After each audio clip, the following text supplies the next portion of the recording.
Nous sommes le 23 décembre 1793. Il est 5 heures du matin. Sur les bords de la Loire, à Nantes, un homme nommé Jean-Baptiste Carrier supervise une opération qu'aucun manuel scolaire ne vous décrira jamais en détail. 90 personnes, hommes, femmes, enfants, prêtres, sont entassés dans la cale d'une gabarre, les mains liées dans le dos. Les sabords de la coque ont été percés à l'avance. On pousse l'embarcation au milieu du fleuve. L'eau monte, lentement. Ceux qui parviennent à se défaire de leurs liens et à remonter sur le pont sont repoussés à coups de sabre par les soldats qui suivent dans des chaloupes.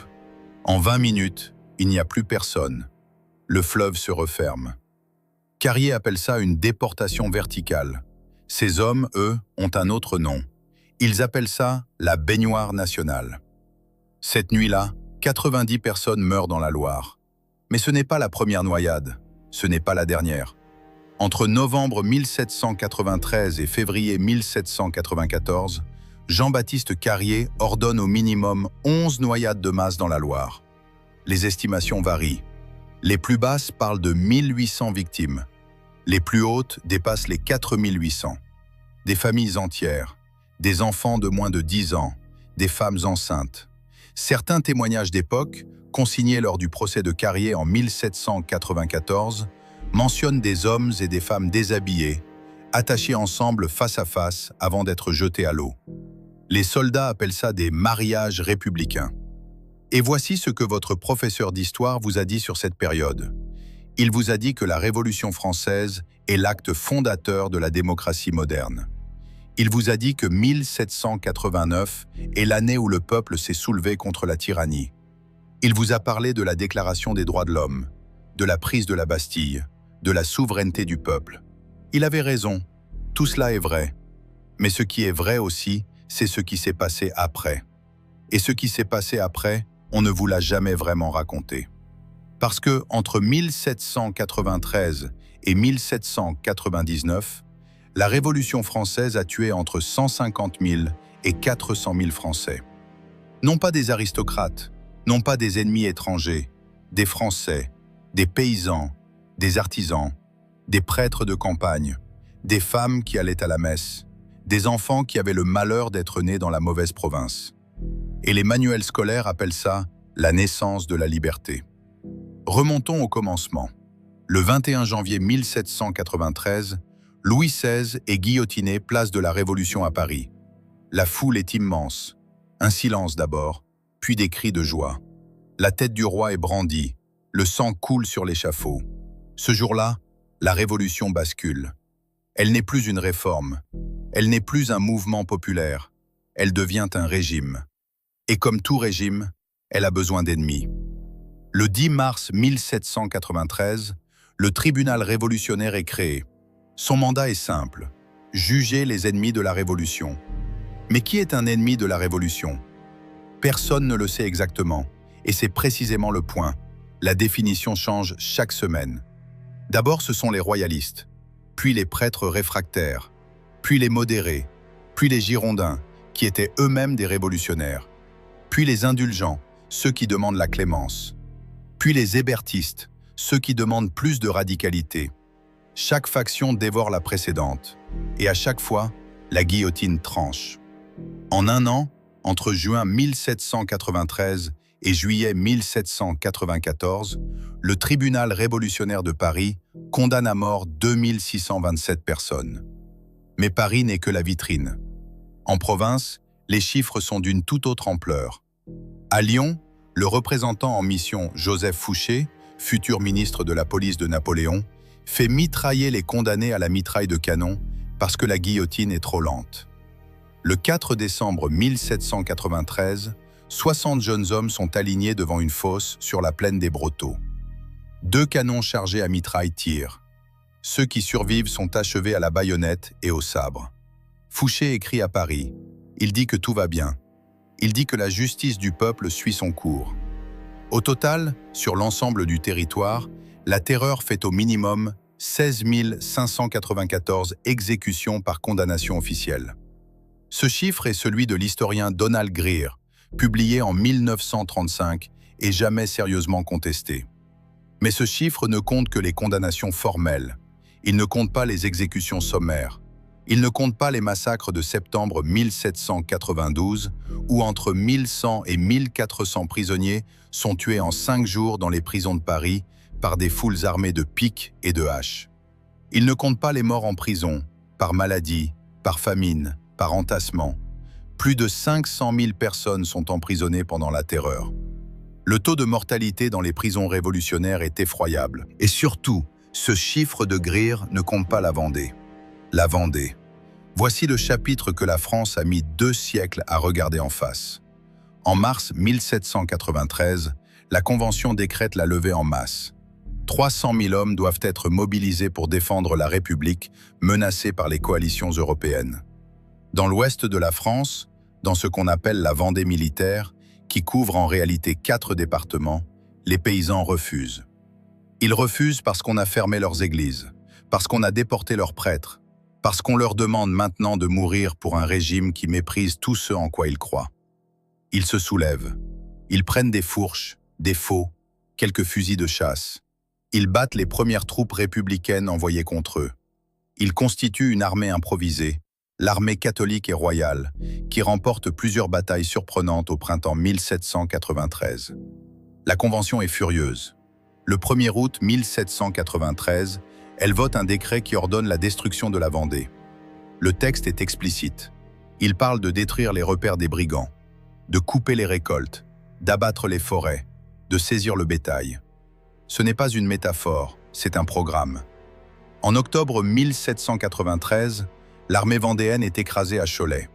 Les survivants, entre 60 000 et 100 000 hommes, femmes, enfants, traversent la Loire dans un exode désespéré qu'on appellera la virée de Galerne. Ils remontent vers le nord, espérant un secours anglais qui ne viendra jamais. En décembre, ils sont anéantis aux batailles du Mans et de Savenay. Les survivants sont massacrés dans les marais et les chemins creux. Le général Westermann écrit à Paris une lettre devenue célèbre. Il dit ceci: « Il n'y a plus de Vendée. Elle est morte sous notre sabre libre. J'ai écrasé les enfants sous les pieds des chevaux, massacré les femmes. Je n'ai pas un prisonnier à me reprocher. J'ai tout exterminé. » Mais même après Savenay, ce n'est pas fini. En janvier 1794, le général Turreau propose un plan au comité de salut public. Il veut envoyer 12 colonnes militaires à travers la Vendée pour détruire systématiquement tout ce qui reste. Tout. Les villages, les fermes, les récoltes, les habitants. Ces colonnes porteront un nom que les Vendéens n'oublieront jamais: les colonnes infernales. Entre janvier et mai 1794, les colonnes infernales traversent la Vendée.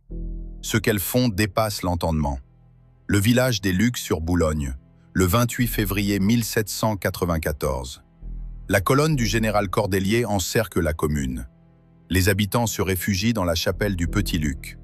Les soldats enfoncent les portes. Ils tuent tout le monde. 110 victimes sont identifiées par les registres paroissiaux. Parmi elles, 109 ont moins de 7 ans. Vous avez bien entendu, 109 enfants de moins de 7 ans. Ce n'est pas un cas isolé. À Chanzeau, les colonnes brûlent le village et tuent les habitants qui fuient les flammes. À la Gaubretière, même scénario. À Saint-Laurent-sur-Sèvre, même scénario. Village après village, le schéma se répète. On brûle, on tue, on empoisonne les puits dans certains cas. Des témoignages mentionnent l'utilisation de fours à chaux pour détruire les corps. D'autres parlent de tanneries de peau humaine à Angers, bien que ce dernier point reste débattu par les historiens. Combien de morts au total en Vendée?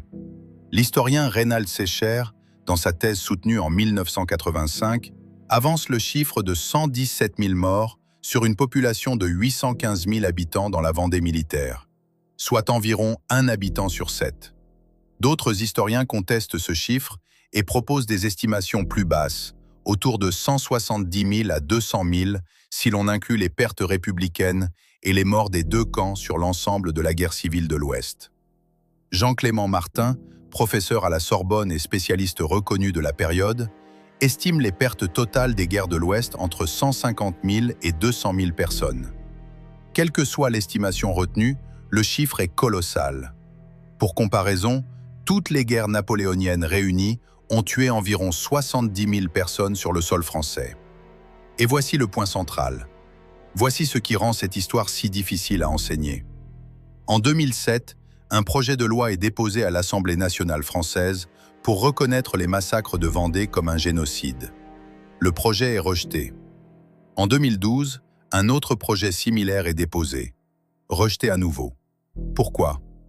Parce que reconnaître un génocide commis par la République française au nom de la liberté, de l'égalité et de la fraternité, c'est ébranler le récit fondateur.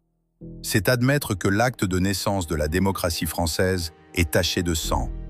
Non pas du sang des tyrans, du sang des innocents. Et ce n'est pas seulement la Vendée. C'est tout le système de la terreur qui pose question. Regardons les chiffres une dernière fois. Sur les 16 594 condamnés à mort officiels de la terreur, savez-vous quelle est la composition sociale? 8% sont des nobles, 6% sont des membres du clergé, 14% sont des bourgeois, et les 72% restants? Des paysans et des ouvriers, le petit peuple, celui-là même au nom duquel la Révolution prétendait agir. La terreur n'a pas guillotiné l'aristocratie, elle a guillotiné le peuple. Robespierre lui-même finit par être dévoré par sa propre machine. Le 9 Thermidor en 2, le 27 juillet 1794, il est arrêté par la Convention. Le lendemain, il est guillotiné avec 21 de ses partisans, sans procès, la même absence de justice qu'il avait imposée à des milliers d'autres. La loi du 22 prairial, qu'il avait fait voter 2 mois plus tôt, supprimait le droit à un avocat, supprimait l'audition des témoins, ne laissait au tribunal que 2 options, l'acquittement ou la mort.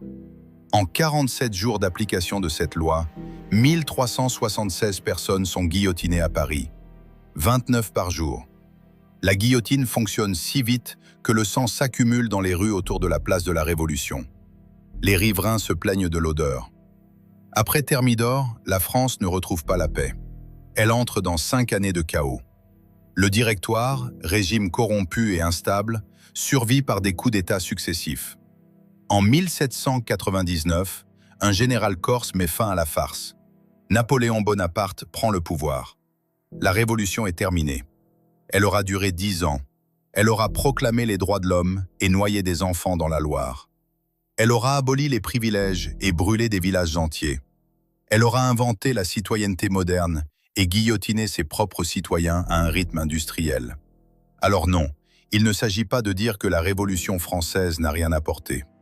L'abolition des privilèges féodaux, la déclaration des droits de l'homme, le code civil qui viendra après, la souveraineté populaire, tout cela est réel. Tout cela a changé le monde. Mais il s'agit de dire la chose suivante. Quand un pays enseigne à ses enfants que sa fondation est un acte de lumière pure, quand il efface de ses manuels le sang qui a coulé dans la Loire, les villages qui ont brûlé en Vendée, les enfants de moins de 7 ans massacrés dans une chapelle, quand il refuse par 2 fois de reconnaître ce qui s'est passé, alors ce pays ne célèbre pas son histoire. Il la censure. Et la question qui reste, celle que personne ne pose jamais dans une salle de classe française, est celle-ci. Si la terreur est le prix de la liberté, alors à qui exactement cette liberté était-elle destinée? Pas aux paysans de Vendée, pas aux prisonniers de Nantes, pas aux 1376 condamnés de prairial. Ils sont morts libres, paraît-il, libres et égaux, sous la lame.